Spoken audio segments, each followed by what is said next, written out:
Make sure we are not disturbed.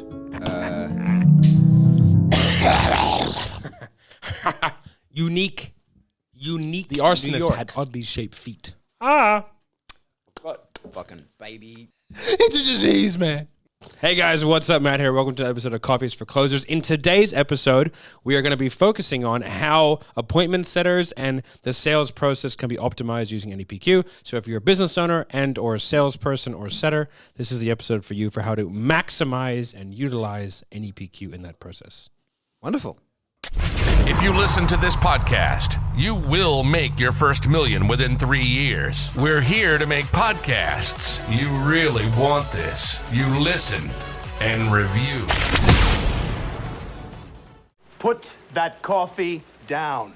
Did you enjoy the shorter intro? They may have to have. They would have, yeah. They have to have. Yeah. We're going to shoot a new intro while you're gone. Well, I'm gone. Yeah. All right. I'm not sure how, but I want something new. Okay, I'm all about it. Yeah. Yeah.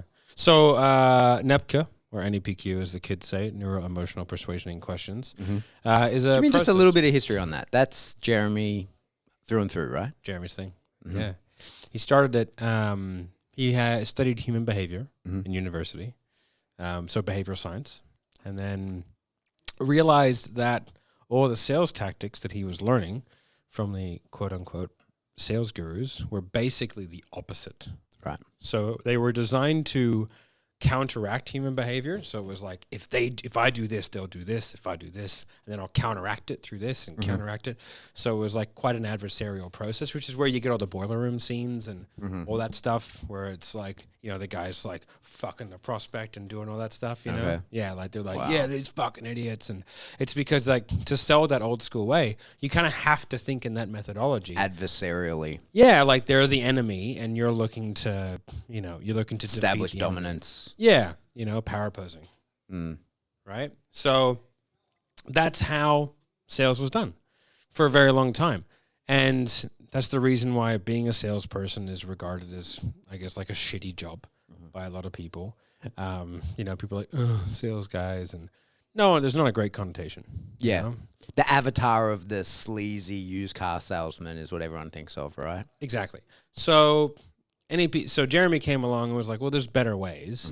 And just took a combination of what he considered really influential people and different sales styles and tactics. And over the course of, 15, 20 years, just kind of had a method that worked fairly ubiquitously across a vast swath of individuals and sort of industries.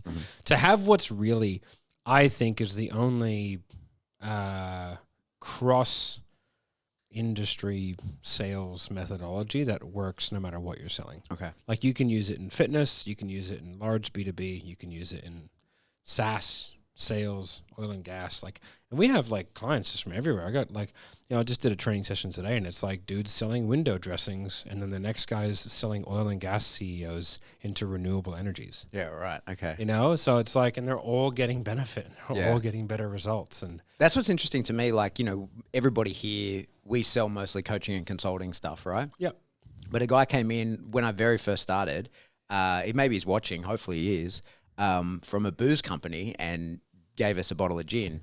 I think you weren't here. And he came in and was like, he'd been on a call and he'd got a lot of value and he came in to give us a bottle of the gin that they had. And I was like, man, how do they like transfer the knowledge that, like, obviously you teach general sales training. Yeah. And it has to cross industries because that's so different. You're not selling gin to individuals. You're selling it to, he's a distributor that's going to bars and clubs and whatever. And it was quite fascinating to me that somehow he's found so much value in it that he thought it was worth coming in and giving you a bottle of booze. Yeah. That like it applies to his industry as well as to every other. And NEPQ, you think, is the only one that really does that? I think so. Like there are, if you have a look at like some of the more established sales training organizations, you've got like Belfort, which is Straight Line, which I think probably works pretty decently for, I would say B2B and probably coaching. I would say it works all right for, and that's probably a pretty common methodology. You've got something called consultative selling, which is like the doctor frame, which is like, let me see about that. Okay. Yes, well, I think you should do this. Right, that's like Dan Locke's style, which I think is sort of only relevant to sort of a coaching and consulting type offer, although I don't think it works particularly well unless you are the personality that can pull it off. And then you've got like Sandler, which is like a very traditional but still processed type of selling. But that's really only reserved for like your larger, more corporate SaaS B2B type stuff. So to me, there isn't, besides Jeremy's and NEPQ, there isn't a methodology which translates as well across many. And there's not any figureheads of any of those things that have been successful in multiple industries as a sales rep. Yeah. So you got Belfort, who's obviously tremendously successful at ripping people off. At securities fraud, right?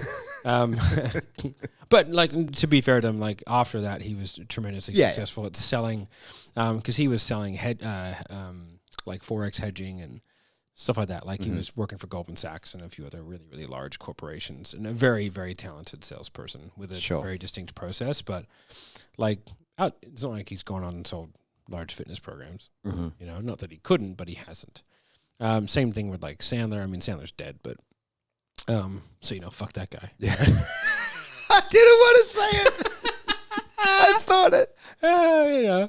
You know, fucking. Fuck him. So yeah, like I don't know what that guy did. He died a while ago. So, and you got Dan Locke, who's kind of just like, I don't know, kind of doing his thing, fucking wearing suits and renting mansions that he pretends to own. Yeah. You know, so.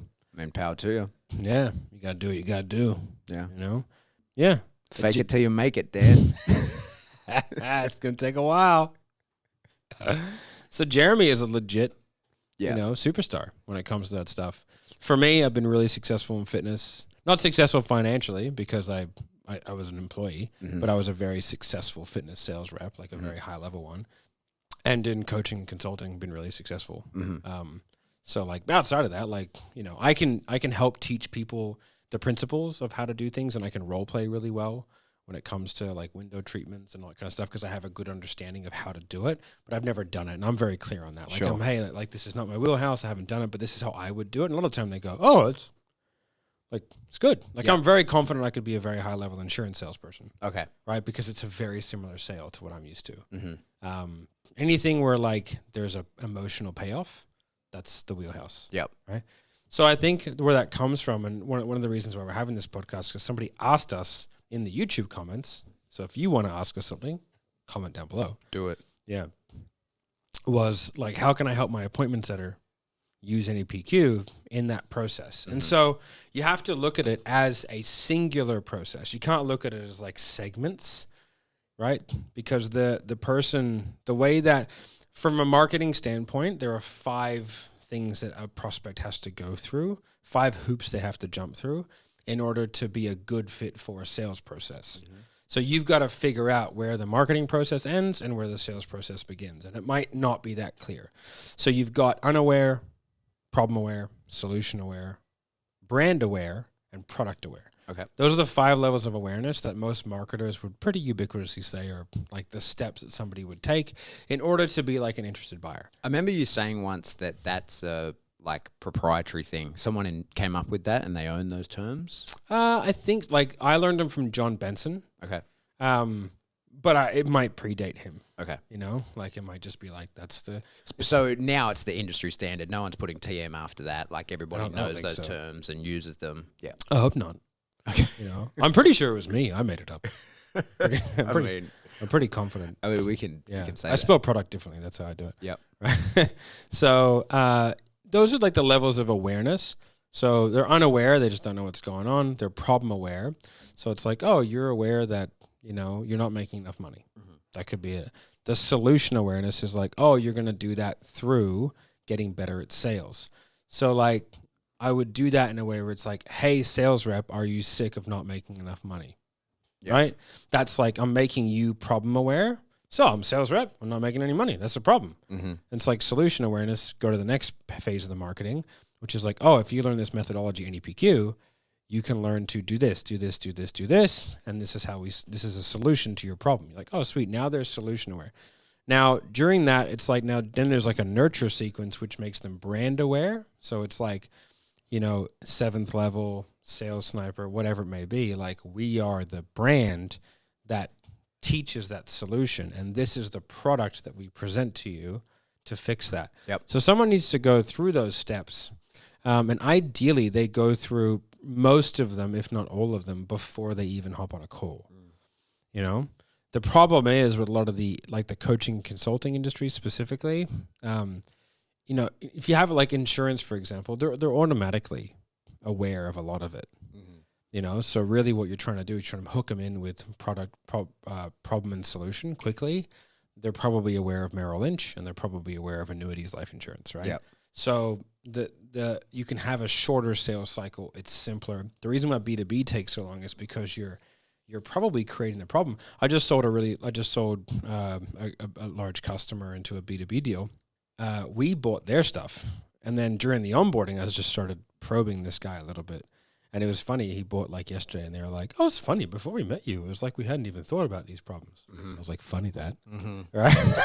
You were not problem aware. Yeah, but that took me 5 weeks to close. Okay. So because I had to take them from unaware to problem aware to solution aware, to brand aware to product aware. Okay, that's a really good point. So that happens at various scales. Some people can be made take through those 5 steps in a single web page funnel. Yeah. And in this instance, because it was more a B2B deal and you identified the problem, decided to expose it to them, and then take them through the sequence. It's like a 5-week over the phone, email, like multi-channel. I went to their office too in Melbourne. I flew to Melbourne to meet them. Yeah, so, right. So multi-channel process to get them through those 5 steps, where sometimes it's on a landing page. Here it is. Yeah. And that's probably like a more simple product or a more easy to advertise, certainly not a B2B type thing. Yeah, like we have an SLO, an SLO? A self-liquidating offer. So like it's a 7th level one, like it's $27 and it bundles a few things together. That page is super long, and there's a lot of psychology behind it, because it's designed to get like the 3 or 4 different types of buyers. So the visual learners, the auditory learners, the people who want bundles, the people who need urgency, the people, you know, all these people that need different things, like it's all in there. But that like the ad is designed, like we do awareness campaigns to create just general problem awareness through like content. Then from there, retarget those people into like advertisements that go specific problem, specific solution, grab them into the funnel. The funnel does the whole thing and they buy on the funnel. Then from there, we take those people, call them, book them in, upsell them into higher ticket programs, right? That's working great. We got 40 sales today. Right. No shit. So from that, we had 8 bookings, 4 sales. At $27, you'd probably lose money on that, right? No, have a 5x return of ad spend. Really? So the average cart value is 67 because we have a series of bump sales. Okay. It costs us 12 to make the sale. Right. Okay. Yeah. Right. Yeah. It's there. You go. So we're printing money, Pat. It's wonderful. Yeah. And then you're upselling those people further again after that. Yeah. But even then, like the psychology, you can't upsell them too far, and you can't give them. We have to give them our middle tier product. We can't pitch anything else because they've been delivered a lot of value in like a bundle. So like we've oversold the beginning. So then if we only did them to like the next tier product, like it wouldn't be enough to build enough of a gap to get the sale. Sure. But if we tried to take them to our big boy product, like they haven't had enough of us yet because they bought so fast. Okay. So we're dealing with a particular type of person that takes action quickly, you know, but then we deliver them almost too much value. So where then we have to create quite a delicate sales process to where there's a very specific amount of time we have to let them maturate through that process and absorb the content before we try and sell them the next thing. It's taken us about 3 or 4 months to figure out. Like we've made thousands of sales and we've only made about, you know, I haven't upsold that many people until now because we've had to try so many processes to fix that.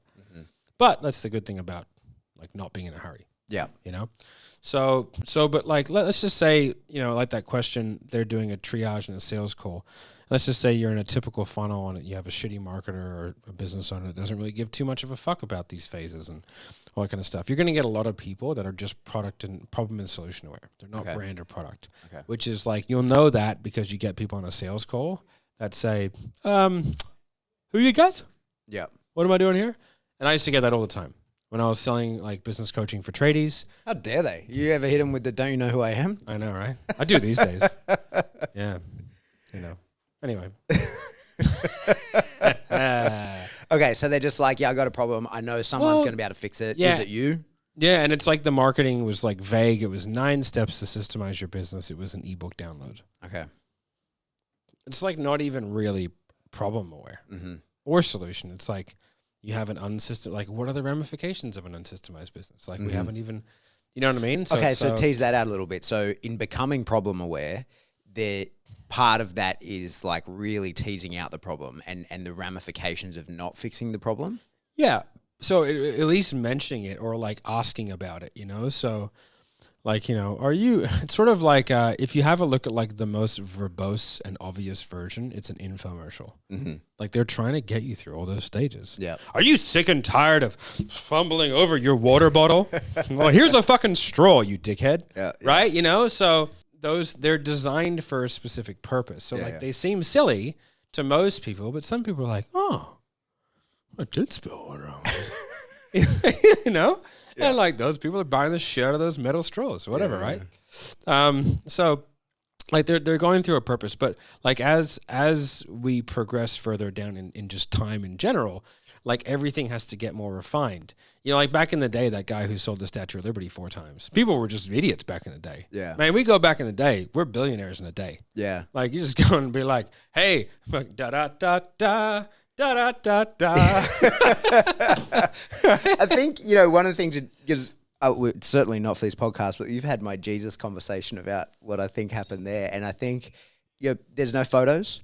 Even there's very little paintings that people could reasonably do. Like the way that you can hoodwink people, like if you have not personally experienced something, it's an unknown to you. You can't be like, oh, I'm aware of what happens in Europe. Like, what's a Europe? Right? Like you don't even have a clue. Yeah, so like, you know, I think the more access to information people get, you know, I like listened to a podcast the other day and it was like with what's his name, the fucking astrology guy and Joe Rogan. Oh yeah. Neil deGrasse Tyson. Which I to be honest, I don't really like. I think he just talks for both bloviating bullshit 90% of the time. Yeah. Well, he's been wrong on heaps of stuff, and then and the way that he delivers things that he's wrong, the way that he delivers it is as powerful and as confident as the way that he delivers things that he's right on. So then it's like, wait, there's no way to tell. I hear him talk and I just go, mate, like you sound smart, but I don't like the things that you're saying. The things you're saying sound dumb, but the way you said it sounds really smart. Yeah. I'm sure he's smarter than me, but whatever. So he was talking and he was like, you know, information doesn't mean like you're wise, you know? And I was like, that's a sort of a true point. But like, I think the more access to information people get inherently, like the more they intake, the better their sort of output is, you know? So marketing only gets harder. Sales only gets harder. But then people innovate, you know, people jump higher. The NBA gets better, more three-pointers show that people just progress, right? So it gets more difficult through the stages, but that's why as salespeople, like you have to have an understanding of marketing. Otherwise, you're trying to kind of wedge square pegs into round holes because you got people who are here, and before you pitch them, you've got to get them to there and further, because these people who have done all of these are only appropriate to be in a sales process. They're not appropriate to buy, because then they have to go through a whole level of like they have to build urgency. And there's all these other things that have to do to get people to part with money, because parting with money is probably the most painful thing that people want to do, because we've for some reason just tied all this stuff into a bunch of bullshit ones and zeros in a bank account, you know, of which I fucking want. Yeah, as many as possible. Right? So, you know, like when I was getting these prospects and I was my own triager, right? And in my opinion, for that guy who said that, like, unless you're a hyper productive closer, you should never have someone doing your pre-calls for you. Okay. Just, it's a bad idea, because like they'll never be as good. So it's sort of like, but we have that here, right? That's yes and no. On most accounts? Yes and no. Okay. So like most guys will do their own triages. We may have some outbound people booking those triage, but it's like a 2-minute conversation. Okay. You know, it's more of a marketing function than it is a sales function. So most sales guys do their own triages. We used to have it so there was a triage department, and I got rid of that because I thought it was stupid. Okay. You know, because that's a sales process, and what we found is the most successful people didn't want someone doing it. So, and there was a couple people who I had to fire, who now have their own thing, teaching people how to sell, because they refused to do that because they thought they were good enough, but they were actually like the lowest performer in the group. Right. So I was like, you're fired. So we have people doing outbound, but that sales process, like you have to fulfill certain functions. So when I would get people in, they were just off a lead magnet. Some of them would book themselves. Then we had like an outbound team doing like 2-3 minute phone calls, just calling those people just to get them in, because the volume of like required for that's too much. Like that would be like my full-time job, just getting that many people in. So I would get all the 15-minute calls, you know.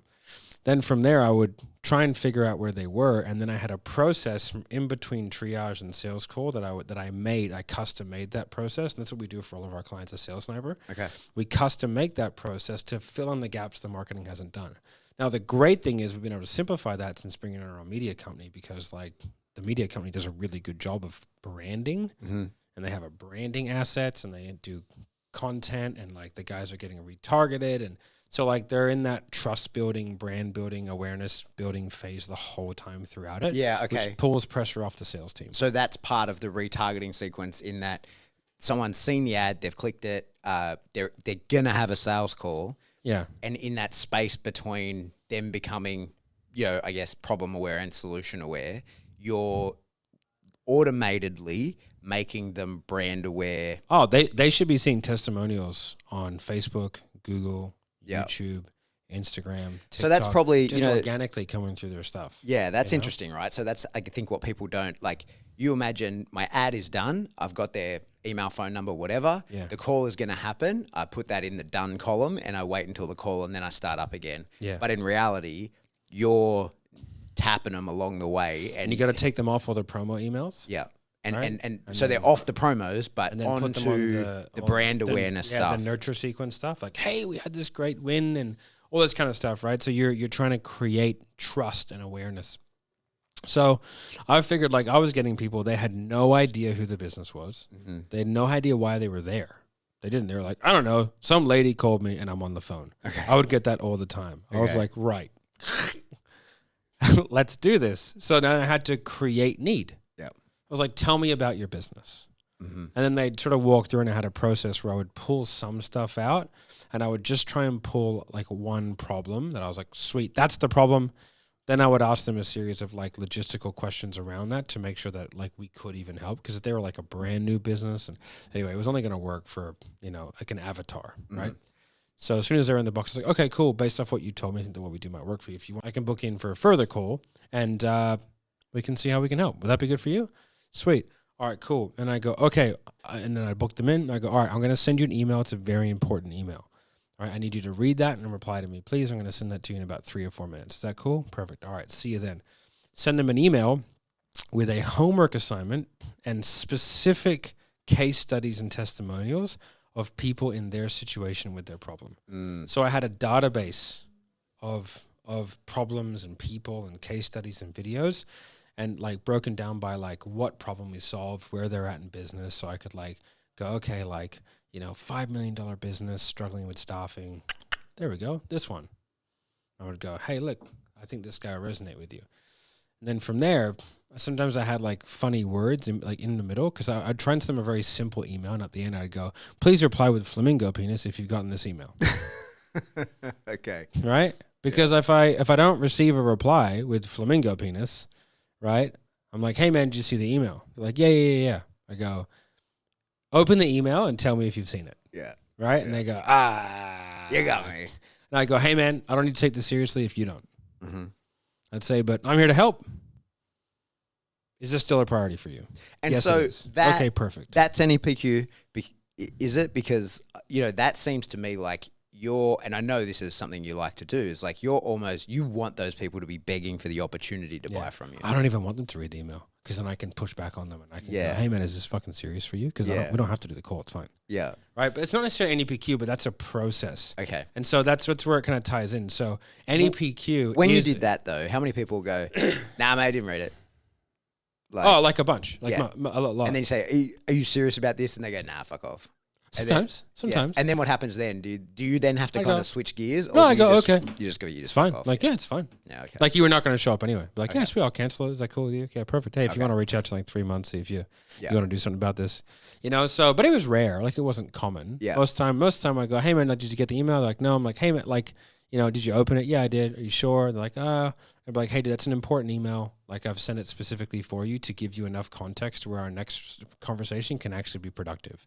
If you don't have 4 to 5 minutes to go through an email over the next 2 days, maybe this just isn't the right time for you. And they go, oh, no, it is. And I go, okay, cool. Reply to the email within the next 30 minutes or I'll call you again. Okay. And they go, okay. And they reply. And I go, sweet. See you then. Okay. You know, so, but that's about kind of like taking them through a daddy's here process, which for that niche worked really well.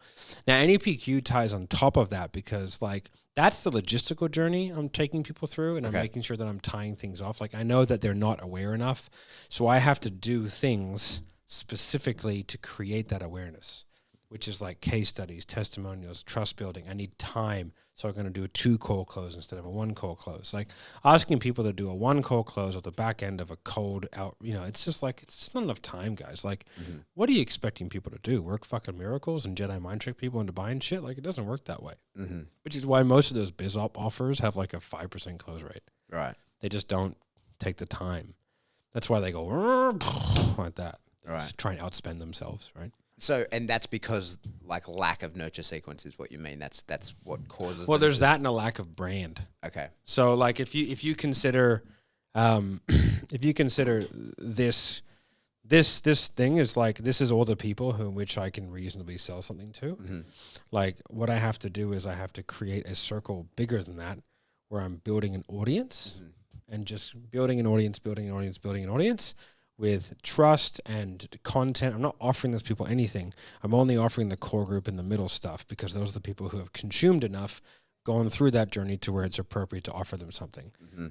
Then once I get that circle red hot, then I expand the conversion circle, but then I have to expand my brand circle. And so I go through these like concentric circles.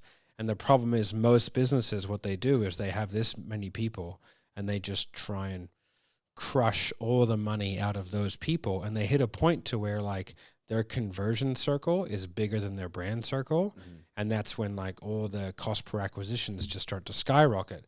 And instead of fixing it through brand, they fix it through like media buying data, uploading dirty data, through like what's that?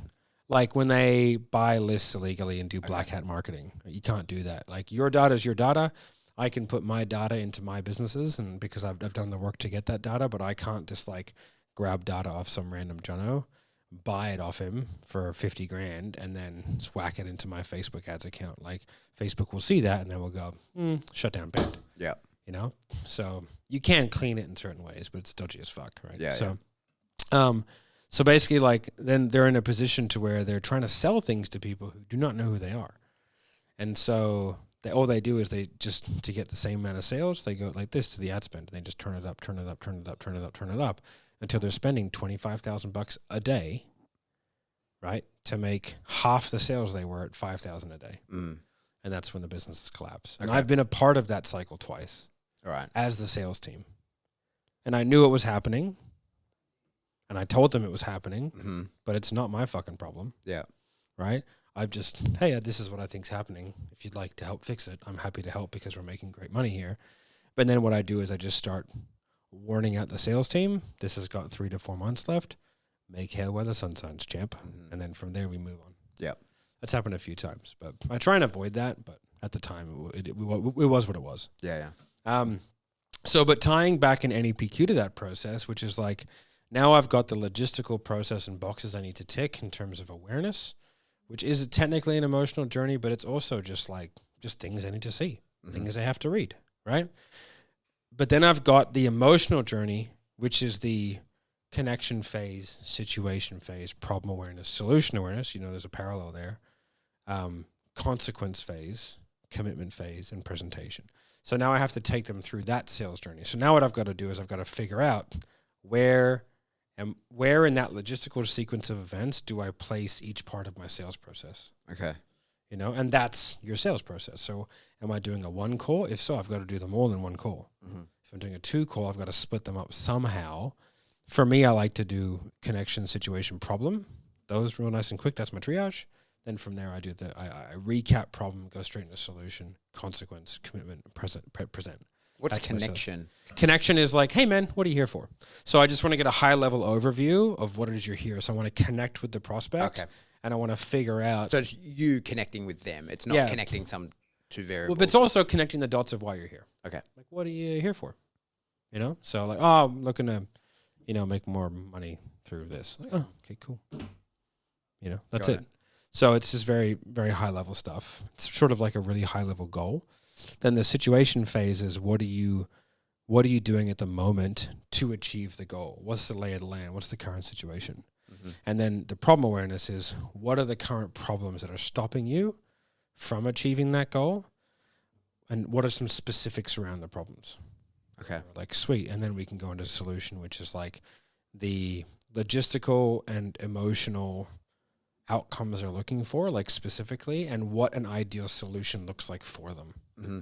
So it's like I can make sure that like what they want is feasible. Like if I don't sell any one-on-one and they really want one-on-one, I have to address that there and then. And it's like, no, you don't want one-on-one. You want what one-on-one you think you get from that, which is like specific and, all that kind of stuff, attention. And so if I can, then I know that in my presentation, I'll have to mold the fact that I don't have one-on-one as a positive. Yeah.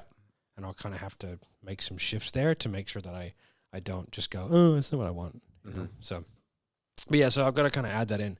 So in terms of answering that question, it's like, first of all, if your appointment setter doesn't know any PQ, that's going to be really difficult because you don't want to use like competing sales styles. If you have an appointment setter that's like, hey, motherfucker, what's going on? Like, like, just stop being a pussy and fucking gun. Like, that's not, and then you're like, hey, how are you? Yeah. It's not going to land. There's too much of a clashing of methodologies. Yep. So you want to work with your setter, which is why I said like I don't like working with, because now it's like, oh no, I got to train this guy how to do things. Yeah. Which can be annoying, and it's sort of like you're running a relay and like you have some dude with 1 foot running the first leg, and you're like, give me that, and you're like this amazing guy, and he keeps fumbling the fucking baton. Mm-hmm. That's what it's like having a bad setter, and so like you're limiting your ability to win the race. But if you're just doing the whole thing, then, you can do the whole thing. Yeah. So that's why, like, unless you're a super high level closer, like I'm talking, 30, 50, 60K a month plus type guy with a really high close rate, I would avoid having someone doing my setting calls for me. Yeah. Because then you just got to coach them. Yeah. It's like, how much time are you willing to put into that person? But you did that, right? Like when you were pushing to try and hit that like 100K a month, you did have 2 setters that you then did coach to I didn't have anyone doing my triage. Oh, right. I did the whole thing. Yeah, right. But I had some outbound people. Okay, that's a difference. So I had an outbound person booking from Lead Magnet, but again, that's like just lots and lots of dials with like a 10 for 15% pickup rate with a 2 to 3 minute conversation just to book into a call with me. And then I had someone doing a lot of my follow-up. Right. So they were booking people who I'd spoken to and rebooking them onto my diary. Right. Okay. Again, it's more busy work. Mm-hmm. But my sales process, I wanted to kind of control 100% because you can imagine, like, if your first line of defense is shitty. Yeah. It's all downhill from there. You're going to lose the war. Yeah. That's why Special Forces goes in first. Yeah. Because they're cooler. Yeah. Beards and shit. Growing it as you I never had one, but you could imagine if I did. I can, yeah. Yeah. So let me just unpack that 2-call close a little bit. So do prospects typically know it's a 2-call close, or it's going to be 2 calls when the first call's happening? I guess it would just depend on how aware the person is in the industry. I think if you're like selling salespeople, I think they fucking know what's going on. Okay. But if you're selling like biz op, they'd have no idea. Yeah. So do you ever find people when you sort of do your connection, make them problem aware, and then sort of just kind of wrap it up? Do you ever get people like, wait, hang on. Why didn't you try and tell me something? I thought we were working to a conclusion. Do you ever find that you sort of blue balls anyone where they're like, well, what happened here? Sometimes, but I think, the answer, I was on a B2b call the other day for 7th level, which went well.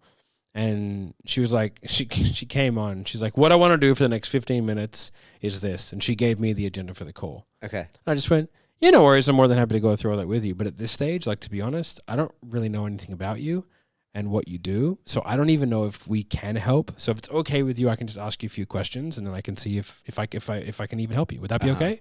She goes, oh, okay. Mm-hmm. No, and then I just did my process. And she fell into line. I go, okay, cool. I think I have enough information to kind of go away and compile some stuff. From here, what I'd like to do, if it's okay with you, is we can go ahead and book another call. And in between that call and this call, I know that you said that your CEO needs to be involved. So if we can book the call and then try and get them on the diary, that'd be fantastic. If we can't, we can always move the time. Okay. But I'd like to send you some resources and a couple of things to look at, which I think would help you with more context for the next call. And then we can get everyone who needs to be on there and get all the perspectives required. Would that be cool with you? She's like, yeah, for sure. Sounds great. Okay. And she was a sales director from way back, trying to bang it in, trying to just get me to do what she wanted to do. But like, I just was like, that's not happening. You got in a OODA loop. Yeah. Yeah. We should make a YouTube video on what an OODA loop is. Yeah. Yeah. Because I say it all the time, and I'm sure people are watching going, the fuck's an OODA loop? Because I'm pretty sure it's a full military term. Yeah, yeah. Where you, like, people's decision-making process, they have to orientate, observe, decide. Like, it's a whole thing. We'll do a video on it. If you want to see that video, comment down below. Tell us what an OODA loop is. Yeah. I don't even know how you'd spell it. It's an acronym, so it's OODA. OODA loop. Yeah. OODA. OODA loop. Yeah. OODA loop. Anyway. I was a digger. I don't know shit. Yeah. I've data dumped so much. People were like, I said something the other day. They're like, oh, hey, man, how are you? I was like, good. Yeah. They were like, oh, we were this. I was like, yes, I totally know you and everything about the relationship that we once had.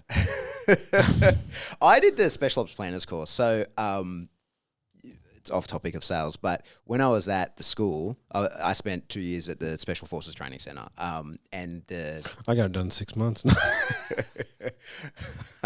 I was selecting and training others, sir. I did the SO planning course. So the officers turn up to do that. And Griff put me on it with no rank and didn't tell them I was a Lance Corporal. Amazing. And I did fine. I did great. And then afterwards, when a couple of them didn't do so well, he was like, you know that guy's a Lance Corporal? And and all these captains were like, what? Yeah. But it was good because it kind of set the tone for them. The ones that did come into the unit sort of were like, they had much more respect for their diggers because they realized, like, shit, one of these guys, who's just one of them, right, did as well as me on the planning course. So they carried a, that's why I did it. It had a great benefit for me, but the real benefit was for them to realize, oh, these guys aren't idiots. Like when they come in, they're like, these guys are as good or better planners than me. Yeah. So something that just sort of I came to understand there with the 2 call is that the space between the calls is the opportunity to prep someone for the second call, but to create the either real customization of the product or the illusion of customization of the product. There you go. Yeah. So you're saying to them, okay, I understand about you. I understand your problem. Let me build for you the correct solution. In the meantime, you're hitting them with brand awareness, all of that, so that when you come on, whether you're just pulling it off the shelf because the product is the product, or you, in a B2B situation, really are coming up with a custom-built solution like we would do here with media. Yeah.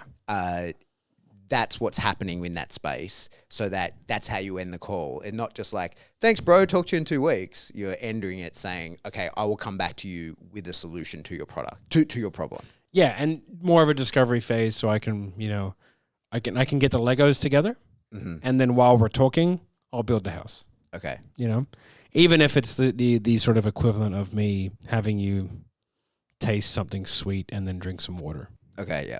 Yeah. You know what I mean? It's like, I'm telling you, it's sweet. It's sweet, right? Like, it's so sweet. Yeah. How sweet is it? Yeah. So super sweet. Yeah, customization is it's probably a full topic in itself, making something, I won't say look because that seems dodgy, but feel more customized than it may or may not be. And there's really a lot of ways to do that. One of them being like having 8 to 10 different pillars that you can pull from, but only presenting certain ones. To stop your presentation from being too long and like logistically overwhelming, especially if you're selling like a product that's designed to simplify something. Okay. You can't just like go, well, this is everything we're going to do for you because like you're immediately overwhelming. And your sales process has to reflect that too. So I did some consulting for a business where their entire business is helping people simplify their life and be more like succinct, get in flow state, all that kind of stuff. And their pre-sales call process was a 100 question survey. Wow.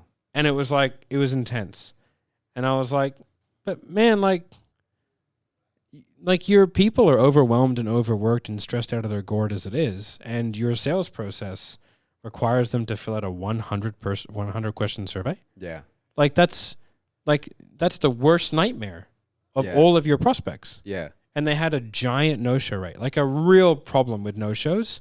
And they didn't listen to me, didn't fix it, and the no-show rate only got worse. So to play devil's advocate for them, like it's a shit system, but maybe their idea was that like they truly are customization. Oh, I get it. Yeah. Yeah. Can't do it. Yeah. So you need to sell someone into that and then hit them with the, Yeah. in order like that this, the you product, got to eat this big fat one Yeah. for like an hour. Like I got the Inc. 5000 people messaged me the other day. And they're like, hey, because you're on the awards list, like, would you mind doing a survey for us? And I was like, sure. Why not? It was so long, and I got 30 questions in and hit the skip button for a while, and it was over 100. And I emailed them back going, what CEO of a high-growth top Inc. 5000 company has the time, like legit has the time, to fill this shit out? Yeah. May God have mercy on your soul. Yeah. And everyone is stupider for having done this. Yeah. If it was like 10, 15 questions, and I get it, man, like surveys are how businesses get data on their clients. Yeah. It's how they do their marketing, all that kind of stuff. But it was so out of touch as to what like because it was only for the CEOs. Yeah. So they sent out 5,000. So like you couldn't have delegated anyone else to do that. And like maybe people did, and they were just like, Yeah. Yeah. you know, hopefully this puts me in greater stead, and they bumped me up a few ranks. Yeah. You know, but I was just like, it's so stupid. So people, you got to think about the sales process. Like one of the businesses we used to work with, they were not the business I was talking about before, but a different one in the US. They were a business coach for tradespeople, and they had a homework that was 100 questions again. Mm-hmm. And I was like, man, this is pretty stupid. And they were like, yeah, we agree. And they cut it down to like 20 questions.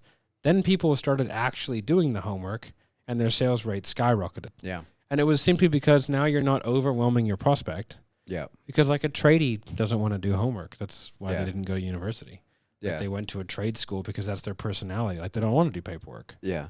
And so like why give them 100-page piece of homework? It just makes no sense. Yeah. So I think like you got to have a look at the journeys that you're sending people through. And it's like, does this actually make sense?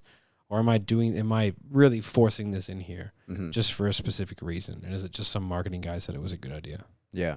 This is how you gather data. And it's like, okay, mate. Hey, something you said before, you said the pillars. So do you mean that's like the specifics of the offer? Is that what you mean by pillars? It's the way in which I present the specifics of the offer. Yeah. So if buying into whatever they're buying, there's 10 cool things they get from it. Give them 3. Yeah. So you only tell them about the 3, but you might tell everybody about a different 3. Yeah. And in a different order. Yeah, but the cool thing about that is as well as they come in and they get way more than what they bargained for. So then you have a fantastic client experience during onboarding. Yeah. And you get referrals. Yeah. Whereas if you're like, this is everything I have and am, they get in and go, oh. Got it. Yeah, it's like sales reps who say they're going to make a certain amount of sales. Mm-hmm. It's a bad idea. You never point at the fence. Mm-hmm. Because if you go, I'm going to get 10 sales this week. I go, oh, it's amazing, dude. You get 9. And I go, why didn't you get 10? You've had your whole life to Yeah. prepare for this. Whereas right? if you say I'm going to do 4, and then you get 9, I'm like, oh my God, you did 9. Yeah. This is incredible. Yeah. So like, there's no way you win. Yeah. Unless you get 11, in which case I'm like, oh, well done. Did Yeah. 1 more. Right. So, expectation management is a big one, and that's why. But I like doing the pillars because it doesn't overwhelm. A lot of people they're very anxious during the buying part, and so they're looking for a reason not to do it, even subconsciously. So not overwhelming them with information is really important because then you go, wow, you've given me a lot to think about.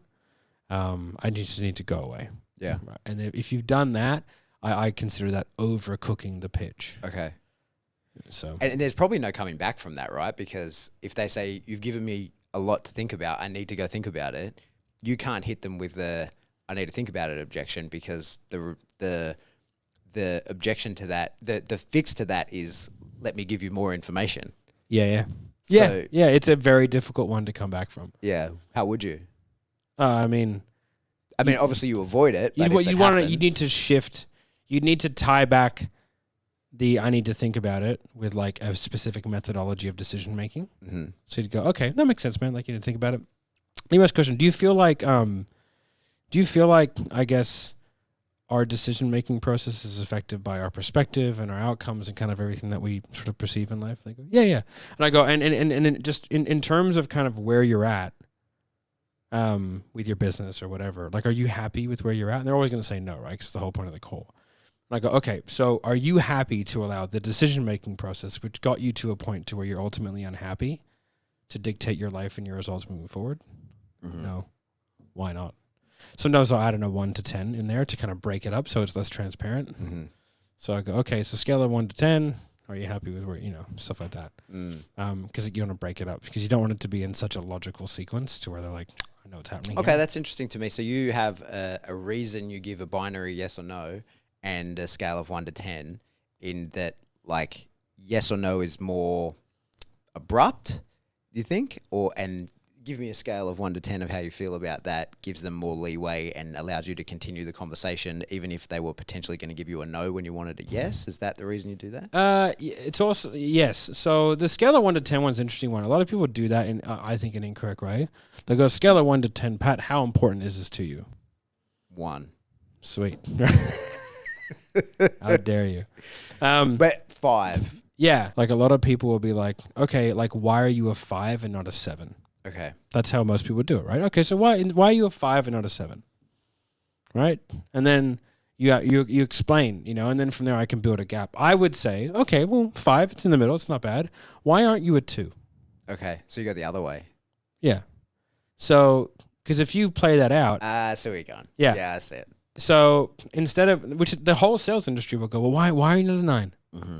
And then I have to explain to you all the reasons why I'm not motivated. Yeah, so you're by saying why are you not a 9, you're trying to pull them to being a 9. But by saying, like, how come you're not a 2, you're kind of like coiling a spring and letting themselves spring themselves up to the 9. Exactly. Yeah.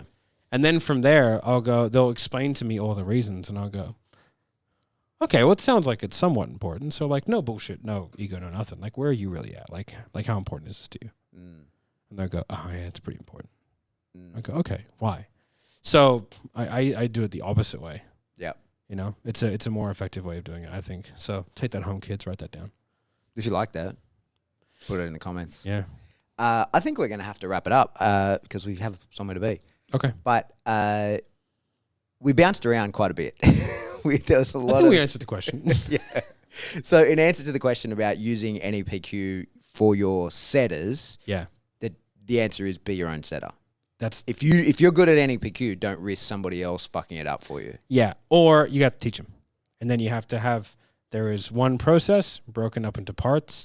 You can't overlap the processes, or it will be really weird because you'll be asking the same questions twice, and then you have to do the whole thing where you're like, "Now I know you spoke to Pat, but I don't like to assume too much, and I'm sorry if I go over things again."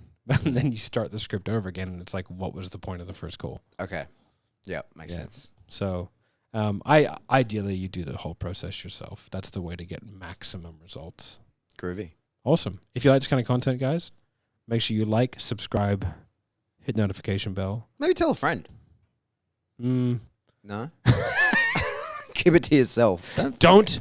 Do not tell anybody. Scale of 1 to 10. Why wouldn't you tell someone? Yeah, keep it to yourself. Just keep it under wraps. Yeah, don't tell anyone. Listen to it on low audio. Just maybe even use headphones. Yeah. You're my dad.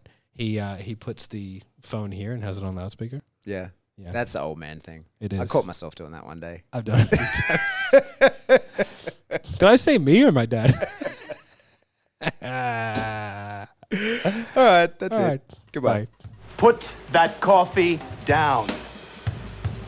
Coffee's for closers only.